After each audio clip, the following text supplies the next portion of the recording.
Bangladesh has had a lot of problems recently. Obviously, there was the terrible collapse in the factory back 5 months ago. There was a fire in a factory. Hundreds of people died. Well, now they have a different problem. The country is majority Muslim. There's 160 million people.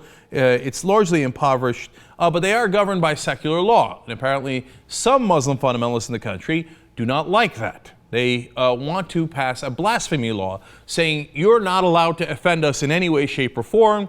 We want to pass a law to make sure that you all shut up, and even if you're not Muslim or you are Muslim, we don't want to hear from you.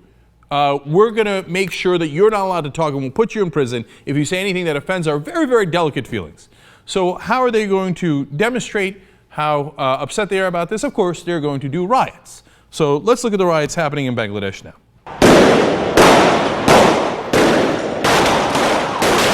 All right, great. Well, what's happened? Well, 30 different vehicles were overturned that were police cars. There was a police station that was attacked. And on Sunday, we had 45 injured, 1 dead when there was stone throwing. But the pictures you're looking at on a different set of riots and protests, 20 people died in clashes between the police and Islamic hardliners. Now think about how ridiculous this is. I'm so offended that anybody would say anything against my beliefs that I'm going to do rioting that kills 20 people. Oh yeah, that makes a ton of sense. Yeah. Well, you know what I'm offended by? The giant fires that I'm looking at. The 20 people who were killed because you didn't want to have your feelings hurt. What are you so scared of? I mean, if you're so positive that your God is correct and your religion is correct, why would you hide? Why would you run from a little debate? So somebody says you're wrong and you say you're right. You've got God on your side. What are you afraid of? You know, God is all powerful, right? According to your text, whether you're a Christian, you're a Jew, or you're a Muslim, all powerful. He's got heaven and hell. What are you going to do with your stupid riot that heaven and hell can't accomplish?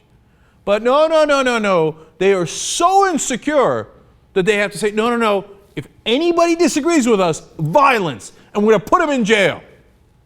In other words, you don't believe. You don't believe at all.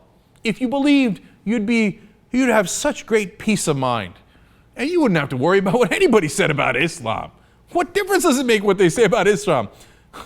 I'll look down on you. I mean, if you're a real religious person, you should actually love your neighbors. It's not just in Christianity, it's also in Islam. And you should love your fellow man. That's actually a lot of what Islam is about, right? If you read the Quran. But let's say you're malicious. And then fine, you win. You were right. You go to heaven. That guy goes to hell. And then you can look down on him and go, I told you. Told you shouldn't have done that blasphemy. No, but the reality is you don't believe. You don't think you're going to go to heaven. You don't think that guy's going to go to hell. And that's why you're so insecure. So that's why if anybody even whispers of saying something against Islam or your interpretation of Islam, that's it, I'm rioting. Who do I murder? Who do I kill? Yeah, way to stand up for your religion. That makes a ton of sense. No, that's the exact opposite of sense.